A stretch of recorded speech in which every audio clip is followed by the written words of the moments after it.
সবাইকে স্বাগত জানাচ্ছি ইউল্যাব টিভি নিউজ বুলেটিনে। সাথে আছি আমি শাগুফতা আফরোজ। যানজটে নাকাল রাজধানীবাসী। যানজটের কারণে ঢাকায় প্রতিদিন প্রায় 50 লাখ কর্মঘণ্টা নষ্ট হচ্ছে, আর এতে বছরে 37,000 কোটি টাকা ক্ষতি হচ্ছে। তীব্র গরম ও অসহনীয় মাত্রার যানজট নিয়েই কর্মক্ষেত্রে যাচ্ছে কয়েক কোটি মানুষ। রাজধানীর বিভিন্ন সড়ক ঘুরে বিস্তারিত জানাচ্ছেন সালেহা নূর রামিসা। আপনি আপনার গন্তব্যে যেতে ঠিক কতখানি সময় ব্যয় করেন, এই হিসাব করতে গেলে আপনার জীবনের প্রতি অত্যন্ত করুণাবোধ জাগ্রত হবে। কেননা জীবনের অর্ধেক সময় খরচ হয় অসহ্য গরম এবং অস্বস্তিকর যানজটে বসে থেকে। মতিঝিল থেকে মোহাম্মদপুর বাস স্ট্যান্ডের দূরত্ব মাত্র 10 কিলোমিটার। এই 30 মিনিটের রাস্তা পেরোতে কতক্ষণ সময় লাগতে পারে, চলুন তার উত্তর খুঁজে বের করার চেষ্টা করি। এভাবেই অপেক্ষা গণপরিবহন বাসের জন্য। আবার যারা বাস পাচ্ছেন তারা ভিতরে কোনো বসার সিট পাচ্ছেন না। আবার অনেকেই বাসে উঠতে না পেরে অপেক্ষা করেন পরের বাসের জন্য। অবশেষে অপেক্ষার পর আমরা বাসে উঠি। বসার কোনো জায়গা নেই, দাঁড়িয়েই অনেকেই। রাস্তার যানজটের চিত্রে জানান দিচ্ছে কখন গন্তব্যে পৌঁছাবে এ বাস। অফিসের সময় মতো যেতে পারবে তো যাত্রীরা? শিক্ষার্থীরা চিন্তিত, সময় মতো ক্লাসে যেতে পারবে তো? এমন অনেক প্রশ্ন যাত্রীদের কপালে ভাঁজ দেখেই বোঝা যাচ্ছে। যে যানজট, যে আস্তে আস্তে লাগে সময় জিগাতলা থেকে আপনার প্রেস ক্লাবের 5 মিনিট, সেই জায়গাটা আমার পৌঁছতে সময় 1 ঘন্টা, আর সন্ধ্যা হলে 2 ঘন্টা থেকে আড়াই ঘন্টা লেগে যায়। ঢাকা মেডিকেল থেকে প্রেস ক্লাব আসা পর্যন্ত আমার সময় লেগেছে 1.5 ঘন্টা। তো আমার প্রশ্ন যে এত স্মার্ট, এত এলিভেট এক্সপ্রেস করা সত্ত্বেও আমরা কেন এই সুফল পাচ্ছি না, বা এই সুফল কোথায় পাবো? যানজট মানুষের শুধু মানসিক নয়, আর্থিক ক্ষয়ক্ষতিরও কারণ। চাপ বাড়ছে পকেটে, গুনতে হয় অতিরিক্ত ভাড়া। এক কথায় ঢাকার যানজট মানুষকে ভোগান্তির শেষ পর্যায়ে নিয়ে যায় প্রতিদিন। এটা বাইরে হয়েছে মোহাম্মদপুর যাবো, আমার 1-1.5 ঘন্টার মধ্যে যাওয়ার কথা ছিল, কিন্তু যাওয়াটা দেখে আমার তাই দিতে 5 ঘন্টা লাগে। যানজট ঠেলে 1 ঘন্টায় আসলাম মাত্র সায়েন্স ল্যাব, যেখানে রাস্তা মাত্র 20 মিনিটের। ক্লান্তি নিয়ে পার করতে হবে যাত্রার বাকি সময়। সায়েন্স ল্যাবে প্রচণ্ড যানজট, আর এই যানজট সহ্য করতে না পেরেই অনেকেই বাস থেকে নেমে গেলেন। গন্তব্য পায়ে হেঁটে কিংবা রাস্তা পার হয়ে অন্য বাসে উঠতে হবে। সময় হাতে 1 ঘন্টা বা 1.5 ঘন্টা নিয়ে বের হলেও জ্যামের জন্য সময় মতো পৌঁছানো যায় না। এবার আমরাও উঠে পড়লাম আরেকটি বাসে। সে বাসেরও একই চিত্র। মোহাম্মদপুর যেতে আমাদের আর কতক্ষণ লাগতে পারবে সেটি নিয়ে রয়ে গেল ধোঁয়াশা। অবশেষে দীর্ঘ অপেক্ষার পর যানজট ঠেলে আমরা মোহাম্মদপুর বাস স্ট্যান্ড পৌঁছে যাই। এই 30 মিনিটের রাস্তা আসতে আমাদের সময় লেগেছে 3 ঘন্টা। যাত্রীদের প্রতিদিন এই 3 ঘন্টা অসহ্য গরম, অস্বস্তিকর যানজট ও ধুলাবালির মধ্যে দিয়ে আসতে হয়। বিশ্বব্যাংক বলছে এই শহরে যানবাহনের গতি ঘন্টায় 4 কিলোমিটার, যা মানুষের হাঁটার গতির চেয়েও কম। কবে কমবে যানজট? আর কত প্রকল্প গ্রহণ করলে রাজধানীবাসী দুর্ভোগ থেকে মুক্তি পাবে? সালেহা নূর রামিসা, ইউল্যাব টিভি, ঢাকা। নিত্য প্রয়োজনীয় পণ্যের লাগামহীন মূল্য বৃদ্ধিতে ব্যাচেলর শিক্ষার্থী সহ সাধারণ জনগণ অস্বস্তিতে। বিস্তারিত শিহাব শাহরিয়ারের প্রতিবেদনে। ক্যামেরায় ছিলেন মেহেদী হাসান চৌধুরী। বিশ্ববিদ্যালয় পড়ুয়া শিক্ষার্থী আশফাকুল ইসলাম সাপ্তাহিক ছুটির দিনে নিত্য প্রয়োজনীয় পণ্যের কেনাকাটা করতে রাজধানীর একটি বাজারে এসেছেন তিনি। তবে প্রতি সপ্তাহেই দ্রব্যমূল্যের বৃদ্ধিতে দিশেহারা আশফাকুল। মাছের বাজারে মাছের যে দাম, সেক্ষেত্রে আমার মতো ব্যাচেলরদের, স্টুডেন্টদের পক্ষে খাওয়া সম্ভব না। এখন আমার বাসা থেকে একটা হিসেব করা টাকা পাঠানো হয় খাবারে। আগে যেখানে আমি 2500 থেকে 3000 টাকার মধ্যে খাবার শেষ করতে পারতাম খাবারের খরচ, সেখানে এখন আমার 4 থেকে 4500 টাকা লাগছে। নিত্য প্রয়োজনীয় দ্রব্যের মূল্যবৃদ্ধিতে ঢাকায় বসবাসরত এমন কয়েক লাখ ব্যাচেলর শিক্ষার্থী বর্তমানে বিপাকে। প্রতি সপ্তাহে বাড়ছে হিসাবের অঙ্ক, আর মাসিক খরচের হিসাব মেলাতে যেন হিমশিম অবস্থা। মুরগির মাংসটা প্রতিনিয়ত খেতে পারছি না, আমরা ডিম দিয়ে বা আলু সিদ্ধ ভর্তা দিয়ে এর করতে হচ্ছে আমাদের ব্যাচেলার লাইফটা।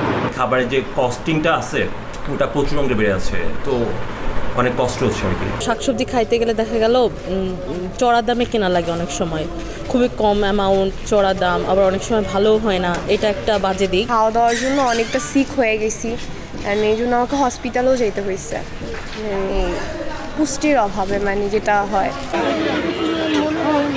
শুধুই কি ব্যাচেলর শিক্ষার্থীরা? প্রায় প্রতিটি পরিবারের উপার্জনক্ষম ব্যক্তিকেই সংসার চালাতে টানাপোড়েনের মধ্য দিয়ে যেতে হচ্ছে। রূপচাঁদা মাছ আমি কিনতাম আগে 700-800 টাকা, আজকে কিনলাম 1100 টাকা।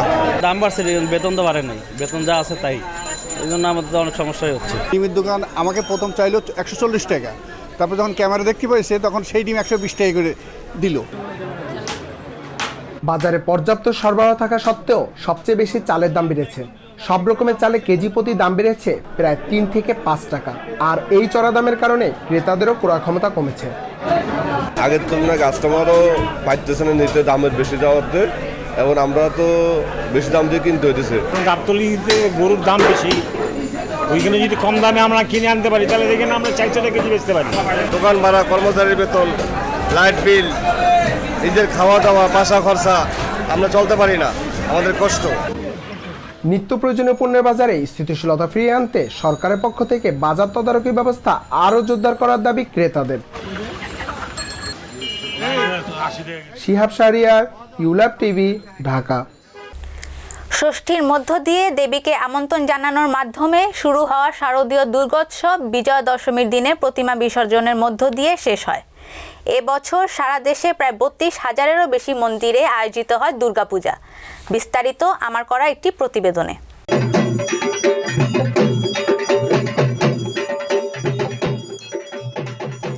মণ্ডপে বাজছে বিসর্জনের বাজনা, ঢাকের বলে বিদায়ের আরতি।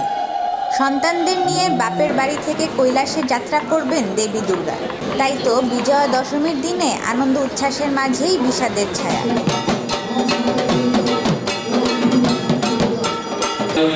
মহালয়ার মধ্য দিয়ে দেবীকে আমন্ত্রণ জানানো শুরু হওয়া শারদীয় দুর্গোৎসব বিজয়া দশমীর দিনে প্রতিমা বিসর্জনের মধ্য দিয়ে সকল আনুষ্ঠানিকতা সম্পন্ন করে। এর আগে মণ্ডপে মণ্ডপে দেবী বন্দনার পাশাপাশি চলে সিঁদুরদান। সিঁদুর খেলে মিষ্টি মুখে প্রতিমা নিরঞ্জনের পর শুভেচ্ছা বিনিময় আর মিষ্টি মুখ বাঙালির চিরাচরিত রীতি।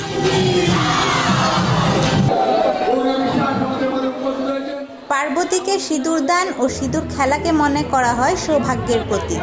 ঢাকের তালে নাচের ছন্দে সিঁদুর খেলায় মাতেন সবাই।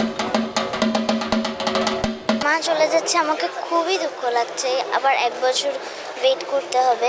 দুর্গা এসেছিলেন এবং সুখ আর শান্তিতে যেন সমৃদ্ধিতে ভরে থাকে এই কামনা করে আজকে আমরা মাকে বিদায় দিতে যেন পারি। মা আবার আসবেন আমাদের সাথে, আবার একসাথে আমরা মায়ের সাথে থাকবো, সবাই মিলে একসাথে এই দিনগুলো উদযাপন করব। হাসি মুখে দেবীকে বিদায় জানিয়ে আরও একটা বছরের অপেক্ষা। এখন শুধু 2 চোখ ভরে মাকে দেখে নেওয়া। এই দিনে অন্য দেশ ও ধর্মের মানুষেরাও উৎসব দেখতে আসে। প্রথম আসছি আমি, এর আগে কখনো আমার পূজা দেখা হয় না, মন্দিরে এসে প্রথম আসছি। Just visiting from abroad, so it's nice. We don't understand much of what is happening, but it's just nice to absorb and to observe people practicing their faith and to experience the environment. প্রতিটা মণ্ডপে ঘুরে ঘুরে আমরা প্রতিমা দেখছি, মার কাছে আমরা গেছি, মার কাছে প্রার্থনা করছি, খুব আনন্দ করছি এবার আমরা। দুপুরের পর থেকে রাজধানীর পলাশীর মোড় থেকে শুরু হয় বিজয়া দশমীর শোভাযাত্রা, যা এসে থামে বুড়িগঙ্গার ওয়াইজ ঘাটে। নাচে গানে ঢাক ঢোলে মাকে বিসর্জন দিতে আসেন ভক্তরা। পঞ্জিকা মতে জগতের মঙ্গল কামনায় দেবী দুর্গা এবার ঘোড়ায় চড়ে কৈলাস থেকে মর্ত্যলোকে আসেন। অন্যদিকে কৈলাসে বিদায়ও নিয়েছেন ঘোড়ায় চড়ে। ভক্তরা বলছেন মা দুর্গা সকল অমঙ্গল থেকে পৃথিবীকে মুক্তি দেবেন।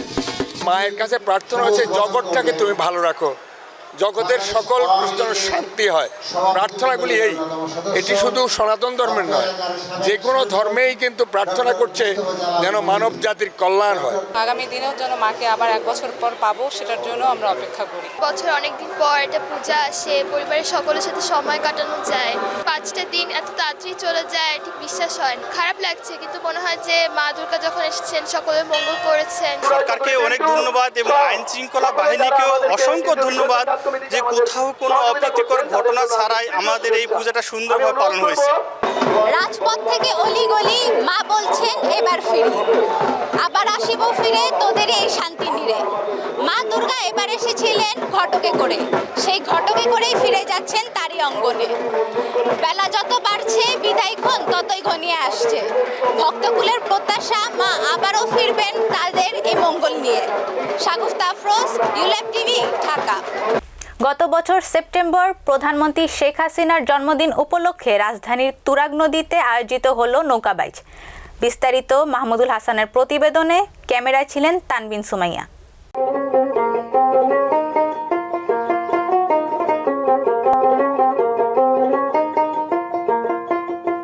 নদীর জল আর নৌকার বৈঠায় ছলাৎ ছলাৎ তাল উঠে এগিয়ে চলেছে বাইচের নৌকা। আর এই দৃশ্য যে কোনো গ্রামে নয়, রাজধানীর তীর ঘেঁষে বয়ে চলা তুরাগ নদীতে গ্রাম বাংলার ঐতিহ্য নৌকাবাইজ প্রতিযোগিতা। তাই তো এই দৃশ্য দেখতে নদীর পাড়ে ভিড় করেছেন শত শত দর্শনার্থী।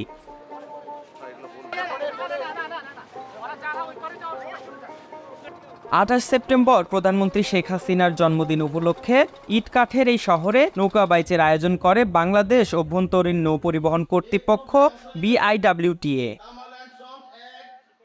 ব্যতিক্রমী এই আয়োজনের উদ্বোধন করেন নৌ পরিবহন প্রতিমন্ত্রী খালিদ মাহমুদ চৌধুরী। এ সময় তিনি বলেন, নদী দখলমুক্ত করতে কাজ করে যাচ্ছে সরকার। এছাড়াও অনুষ্ঠানে উপস্থিত ছিলেন স্থানীয় সংসদ সদস্য ও BIWTA এর কর্মকর্তারা। মাননীয় প্রধানমন্ত্রী দেশরত্ন শেখ হাসিনার কারণেই আজকে ঢাকার চারপাশে নদীর প্রবাহ নিশ্চিত করা হয়েছে।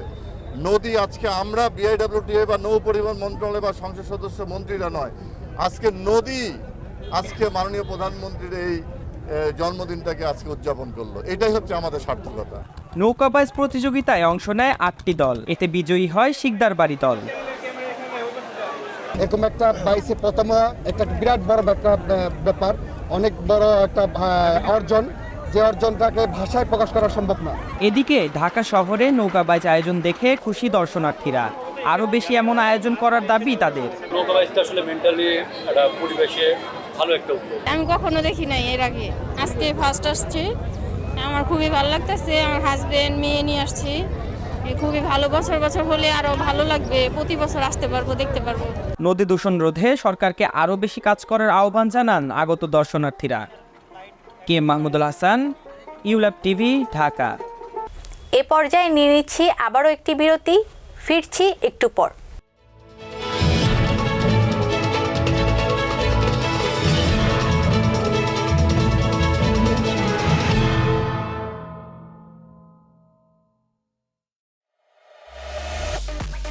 ULAB TV, the first ever campus-based television transmission in Bangladesh, an apprenticeship program of ULAB, established in 2013.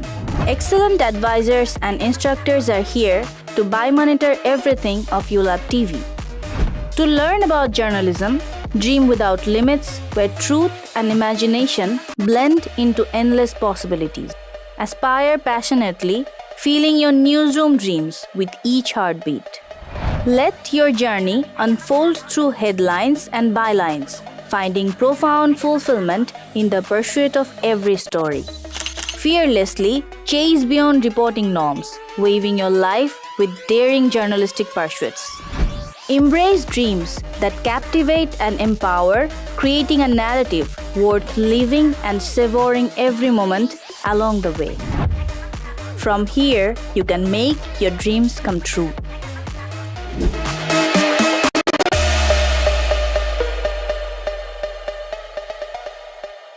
Join ULAB TV.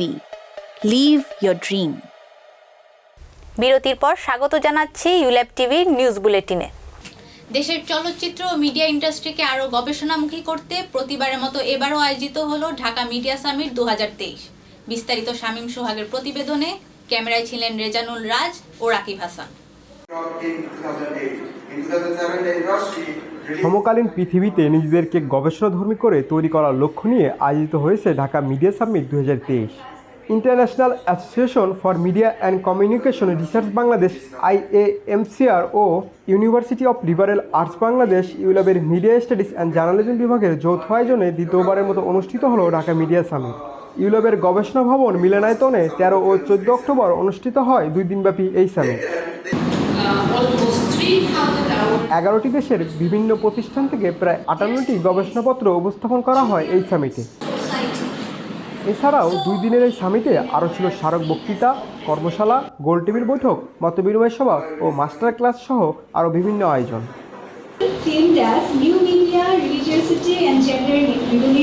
Reshaping cinema narrative প্রতিবাদে এবারের আয়োজনে বিশ্বের বিভিন্ন দেশের চলচ্চিত্র বিষয়ক গবেষক, শিক্ষক, সাংবাদিক, চলচ্চিত্র নির্মাতা, প্রযোজক, নীতি নির্ধারক এবং সুশীল সমাজের প্রতিনিধিরাও আলোচনায় অংশগ্রহণ করেন। সামিটে আমন্ত্রিত অতিথিরা বিভিন্ন দেশ থেকে সশরীরে ও ভার্চুয়ালি যুক্ত হয়। I chaired and moderated the first session, the plenary session, and I also presented a paper on the second day. Apart from this, I met various faculty members from different countries and from different areas of Bangladesh. With participants from 14 countries, a wonderful conference. এদিকে আয়োজকরা বলেন, প্রাচীন media থেকে আধুনিক প্রযুক্তির উৎকর্ষে বদলে যাওয়া চলচ্চিত্র, সেই প্রেক্ষাপটে চলচ্চিত্র নির্মাতাদের বদলে যাওয়া কাজের নির্দেশনা বিষয়ে সামিটে আলোকপাত করা হয়েছে। And one whole day session of Dhaka Media Summit, it's equivalent to like reading 10 books on the topic of media and communication and what its future will be. বিশ্ববিদ্যালয় হিসেবে আমাদের এটা দায়িত্ব যে এই ধরনের একাডেমিক কনভারসেশনাল স্পেস আমরা তৈরি করি, এবং আপনারা ইউল্যাবের শিক্ষার্থী হিসেবে সবাই জানেন যে ইউল্যাবে এই বিষয়গুলোকে খুবই গুরুত্ব দেওয়া হয়, যে এখানকার শিক্ষকরা গবেষণায় সংযুক্ত হবে, শিক্ষার্থীরাও তাদের সঙ্গে গবেষণায় সংযুক্ত হবে, যাতে করে আমরা সমকালীন পৃথিবীটা সম্পর্কে আমাদের বোঝাবুঝির জায়গাটা বাড়াতে পারি। এছাড়াও সামিটের বিভিন্ন সেশনে বাংলাদেশের চলচ্চিত্রের উপর সেন্সরশিপের নিয়ন্ত্রণ এবং ওটিটি প্ল্যাটফর্মের উত্থানের মাধ্যমে চলচ্চিত্র নির্মাণ, পরিবেশন ও পরিদর্শনের যে ভিন্ন মাত্রা যোগ করেছে সেসব বিষয়ে উঠে আসে। তরুণ উঠতে চলচ্চিত্র নির্মাতা বা অন্য কোনো ধরনের অডিও নির্মাতা, আমি বলবো ওটিটি তাদের জন্য একটা আশীর্বাদ হয়ে এসেছে। তবে আমাদের সব ক্ষেত্রেই ভালো যেমন থাকে, কিছু মন্দও সেখানে থাকে, যেখানে সুযোগ থাকে সেখানে কিছু চ্যালেঞ্জও থাকে। এগুলো বুঝে শুনে আমাদের এই স্পেসটাকে ভালোভাবে ব্যবহার করতে হবে, তাহলে আমরা ব্যক্তিগত জায়গা থেকেও সামনে এগিয়ে যাব এবং সামগ্রিকভাবেও আমরা সামনে এগিয়ে যাব।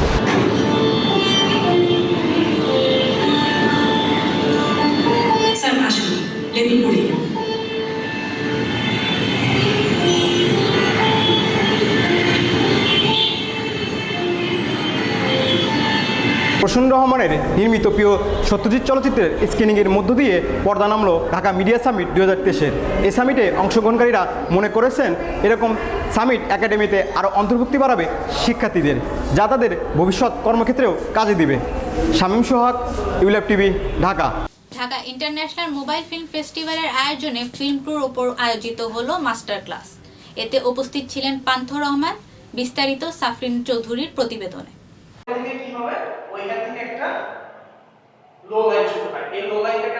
শিক্ষার্থীদের সিনেমা, নাটক, টেলিফিল্ম নির্মাণের আগ্রহী করতে university of liberal arts Bangladesh ইউল্যাবের 3 দিনব্যাপী কর্মশালার আয়োজন করা হয়। ভিন্নধর্মী কর্মশালাটির আয়োজক ছিল ইউল্যাব সিনেমা স্কোপ। কর্মশালার প্রথম দিন মেন্টর হিসেবে ছিলেন মাহবুবুল আলম অন্তর। সিনেমা, নাটকের গল্প বলা থেকে শুরু করে কিভাবে সেটিকে স্ক্রিপ্ট আকারে রূপ দেওয়া যায় সে বিষয়ে তিনি আলোকপাত করেন। একটা অডিও ভিজুয়াল প্রোডাকশনের 3টা ফেজ নিয়ে আসলে কাজ হয়, যে basic pre production, basic cinematography and basic post production, যেখানে এডিটিংটা পর্যন্ত শেখানো হচ্ছে। দ্বিতীয় দিনে আয়োজন করা হয় হাতে কলমে শিক্ষাদান। শিক্ষার্থীদের সাথে ক্যামেরার কাজ নিয়ে আলোচনা করেন আসিফউদ্দিন। এছাড়াও কর্মশালায় শেখানো হয় লাইটিংয়ের বিভিন্ন অ্যাঙ্গেল। এরই ধারাবাহিকতায় কর্মশালার শেষ দিনে শিক্ষার্থীদের মেন্টর সাম্বিতুল ইসলাম ভিডিও এডিট এবং সিনেমাতে কিভাবে অডিও নেওয়া হয় সে বিষয়ে আলোচনা করেন। যেহেতু সিনেমাস্কোপের মূল উদ্দেশ্য যে সিনেমা বানাতে পারে বা সিনেমা বানাতে চাই এই সকল ধরনের মানুষদের নিয়ে কাজ করা এবং তাদেরকে শেখানো, তার অংশ হিসাবেই আমরা প্রত্যেক সেমিস্টারের শুরুতে এই 3টা ওয়ার্কশপ করাই। অংশগ্রহণকারী শিক্ষার্থীরা বলেন এই ধরনের কর্মশালা তাদের ভবিষ্যতে কাজের ক্ষেত্রে গুরুত্বপূর্ণ ভূমিকা রাখবে। আমি যে সিনেমার সেক্টরে আসলাম, আমি কোন সেক্টরটাই ভালো, কোনটা আমার আগ্রহ আছে এবং কোনটা নিয়ে আমি আমার ক্যারিয়ার গ্রো করতে পারবো, শিখতে পারবো, এই জন্য মূলত আমাদের এই ওয়ার্কশপ। এছাড়াও ভবিষ্যতে এই ধরনের কর্মশালার আয়োজনের আহ্বান জানান তারা। একটা সিনেমা কিভাবে বানানো হয়, অ্যাকচুয়ালি একটা সিনেমা কিভাবে সিনেমা হয়ে ওঠে, সেই বিষয়ে যতগুলো আমাদের কেতাবি কথাবার্তাগুলো আছে, প্র্যাকটিক্যাল কাজগুলো আছে, সেগুলো বেসিক ওয়ার্কশপ আমাদের একটা আছে, সেটার মাধ্যমে শেখানো হয়।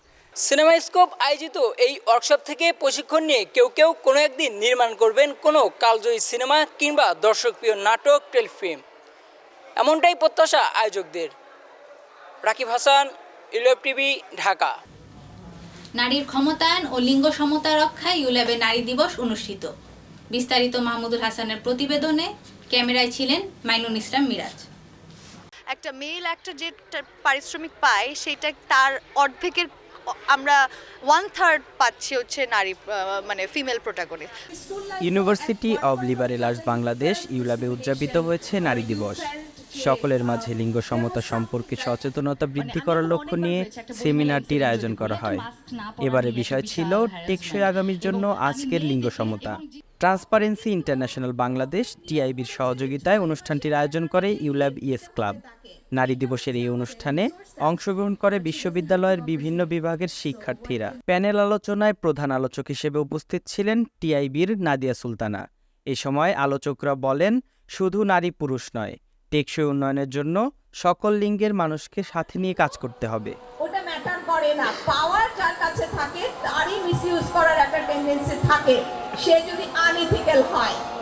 বাংলাদেশের পার্সপেক্টিভ থেকে আমরা যখন ইকুইটি নিশ্চিত করব, যখন আমরা তাদের জন্য একটা ফেভারেবল এনভায়রনমেন্ট তৈরি করতে পারবো, তখনই কিন্তু আমাদের যে ড্রিম, আমাদের যে লক্ষ্য, আমরা ইকুয়ালিটির দিকে যেতে পারবো। অন্যান্যদের মতো অনুষ্ঠানে উপস্থিত ছিলেন বর্তমান চলচ্চিত্র জগতের জনপ্রিয় অভিনেত্রী নাজিবা তুষি। এ সময় তিনি ইউল্যাব টিভিকে বলেন, এখন থেকে চলচ্চিত্র অঙ্গনে শিল্পীদের মাঝে সমতা আনতে হবে। কাজের জায়গা যদি আমি বলি, হ্যাঁ আমাদের এখানে আরো বেশি হয়। কিভাবে বেশি? আমি এখন পর্যন্ত ওয়েট করি কবে একটা ঠিকঠাক চরিত্র পাবো। ঠিকঠাক মানে বলতে বোঝাচ্ছে যে আমাকে শুধুমাত্র একটা মেল প্রোটাগনিস্টের নায়িকা অথবা প্রেমিকা, অথবা আমি শুধুমাত্র এই আবেদন ফিকশানে শুধু আবেদনময়ী একটা চরিত্র করব, এর বাইরে কবে আমি একটা সুন্দর চরিত্র পাবো যেখানে হচ্ছে আমি আমার কথাটা বলতে চাই। আমি তো চাই যে আমাদের বছরে যদি 10টা কাজ হয়, 5টা যদি মেল পয়েন্ট অফ ভিউ থেকে হয়ে থাকে, 5টা হোক ফিমেল পয়েন্ট অফ ভিউ থেকে। যে সিনেমায় একটা মেল অ্যাক্টর যে পারিশ্রমিক পায় সেটা তার অর্ধেকের আমরা 1/3 পাচ্ছি হচ্ছে নারী, মানে ফিমেল প্রোটাগনিস্ট। সো এই ইকুয়ালিটিটাও তো এখানে হচ্ছে না। এছাড়াও পরবর্তীতে এরকম আয়োজন করা হবে বলে জানান আয়োজকেরা। আমাদের যে ইউথরা তারা মোটিভেশন পেল, আশা করি আমাদের যে এই সমতার বাংলাদেশ এই রকমের প্রোগ্রামগুলো থেকে তাদের এই মোটিভেশনগুলো যাবে। K Mahmudul Hasan, ULAB TV, Dhaka. 18 November ইউল্যাবের স্থায়ী ক্যাম্পাসে বৃক্ষরোপণ করেন general education department GD globalization কোর্সের শিক্ষার্থীরা। বিস্তারিত কে এম মাহমুদুল হাসানের ডিজিটাল স্টোরিতে।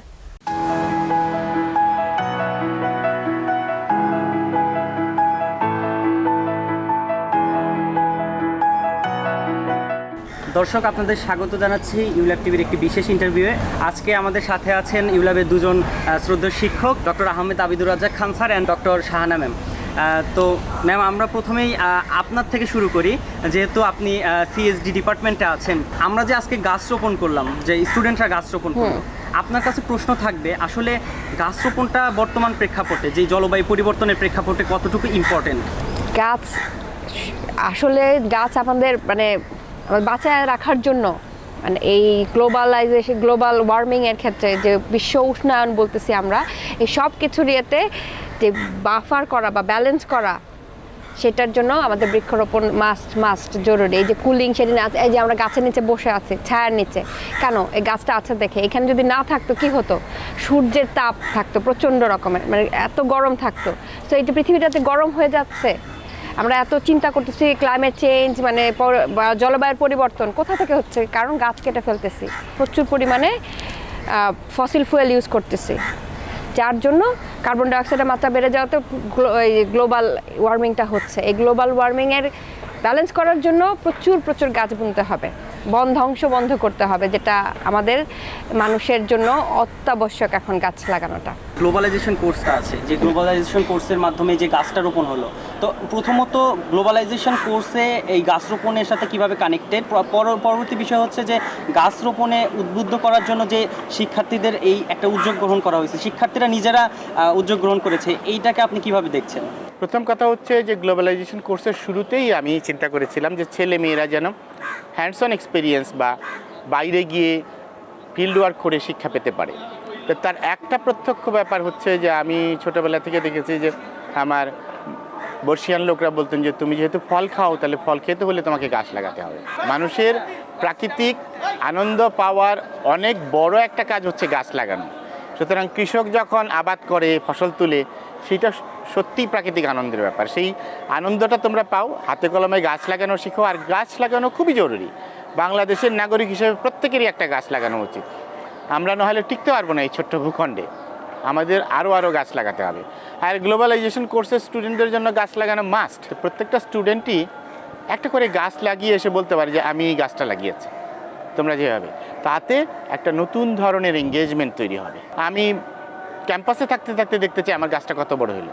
তখন তুমি হয়তো থাকবে না, একদিন হয়তো তোমার পরবর্তী প্রজন্ম এসে বলতে পারবে যে তুমি যদি বিখ্যাত হয়ে যাও, তাকে দেখিয়ে বলতে পারে যে না, তোমার বাবা এই গাছটা লাগিয়েছিল। গাছ থাকবেই। গাছ আর মানুষের সম্পর্ক একেবারে সখার মতো। ধন্যবাদ ম্যাম এবং স্যারকে আমাদের সময় দেওয়ার জন্য। দর্শক, এতক্ষণ দেখছিলেন ইউল্যাব টিভির বিশেষ একটি ইন্টারভিউ। সেখানে আজকের অনুষ্ঠান নিয়ে আমাদের সাথে যুক্ত ছিলেন ইউল্যাবের দুজন শিক্ষক। তো আমরা সামনে কোনো একদিন কোনো এক সময় নতুন কোনো ইন্টারভিউ নিয়ে আপনাদের সামনে হাজির হব। ততক্ষণ ভালো থাকবেন, সুস্থ থাকবেন, ইউল্যাব টিভির সাথে থাকবেন। ধন্যবাদ।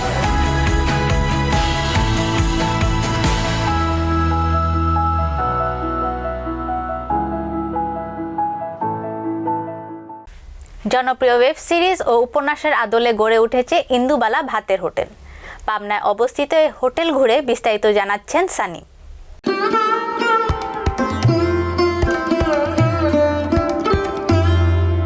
কুমড়ো ছক্কা, আলু পোস্ত, নারিকেল দিয়ে কচু বাটা, এছাড়াও তেলকই, নিরামিষ, ছোট মাছের চচ্চড়ি। কি শুনেই জিভে জল চলে আসছে? বাঙালি এই খাবারগুলো বর্তমান প্রজন্মের অনেকের কাছে অজানা, আবার অনেকের কাছে মনে হবে ইন্ডিয়ান ওয়েব সিরিজ অথবা কল্লোল লাহিড়ির জনপ্রিয় উপন্যাস ইন্দুবালা ভাতের হোটেলের কথা। উপন্যাস বা সিরিজ যাই হোক, দুটোতেই প্রাধান্য পেয়েছিল বাঙালিয়ানা সব খাবার। আর সেই খাবারগুলোই যদি আপনার প্লেটে সাজানো থাকে তাহলে কেমন হবে? ঢাকা থেকে প্রায় 140 কিলোমিটার দূরে পাবনার জালালপুরে সেই উপন্যাস এবং ওয়েব সিরিজের আলোকেই গড়ে উঠেছে ইন্দুবালা ভাতের হোটেল, যেখানে আপনি চাইলেই অর্ডার দিয়ে এ সকল রাজকীয় বাঙালি খাবার দিয়ে ভুড়িভোজ করতে পারবেন। হোটেলটিতে গেলে প্রথমে চোখে পড়বে ব্ল্যাকবোর্ডে চক দিয়ে লেখা খাবারের মেনু, যা কিছুক্ষণ পর পর পরিবর্তন হতে থাকে।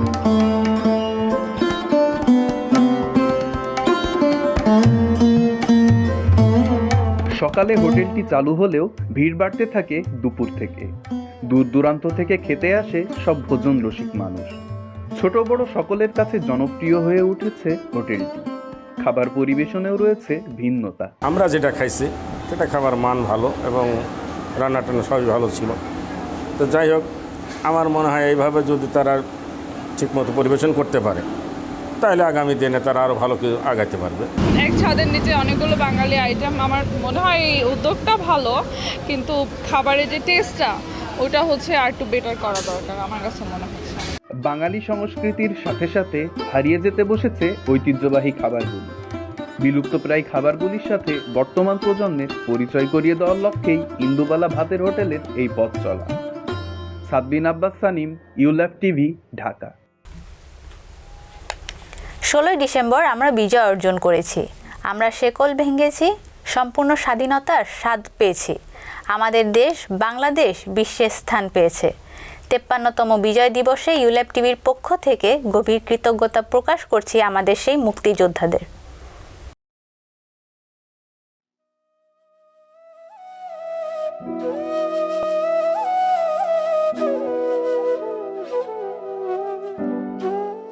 কখনো ভাবা হয়েছিল কি রৌদ্রকুলে আজ গৌরবময় সদস্যের শান্তির পথ চলা হবে?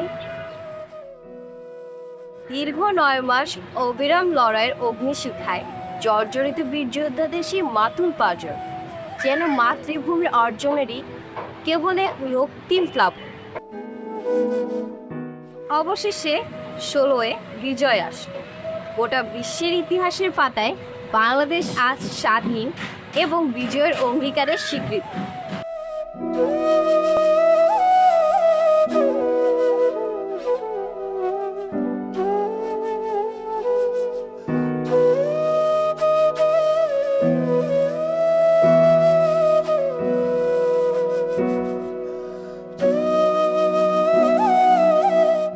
কত শত বাধা পেরিয়ে, কত প্রাণীর বিনিময়ে স্বাধীনভাবে বেঁচে থাকার স্বপ্ন দেখালো যারা, রক্তের বিনিময়ে লাল সবুজের মানচিত্র উপহার দিল যারা, তাদেরই আত্মত্যাগে আজকের এই বিজয়।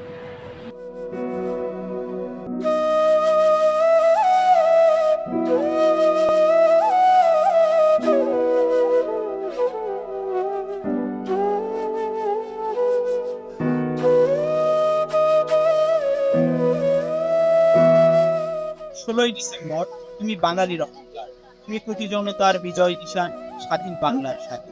এই যে আমি, আপনি, আমরা সবাই বিজয় উদযাপন করছি, হাসছি, মন খুলে হাসতে পারছি। পরাধীনতার গ্লানি মুছে দিয়ে মুক্তিযোদ্ধারা আলোকিত বাংলাদেশ উপহার দিয়েছে বলেই আজ আমরা বিজয়ের আনন্দ করতে পারছি।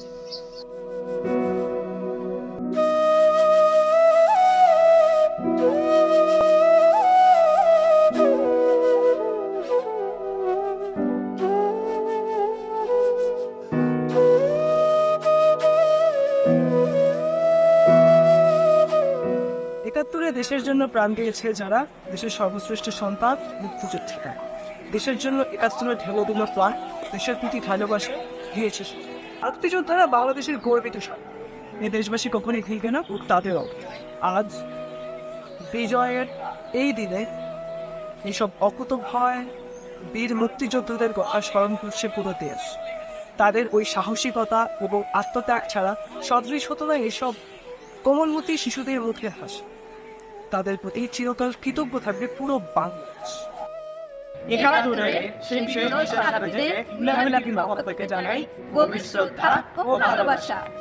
এতক্ষণ সাথে থাকার জন্য সবাইকে ধন্যবাদ। ইউল্যাব টিভির যে কোনো তথ্য পেতে চোখ রাখুন ইউল্যাব টিভির সোশ্যাল মিডিয়ার পেজগুলোতে।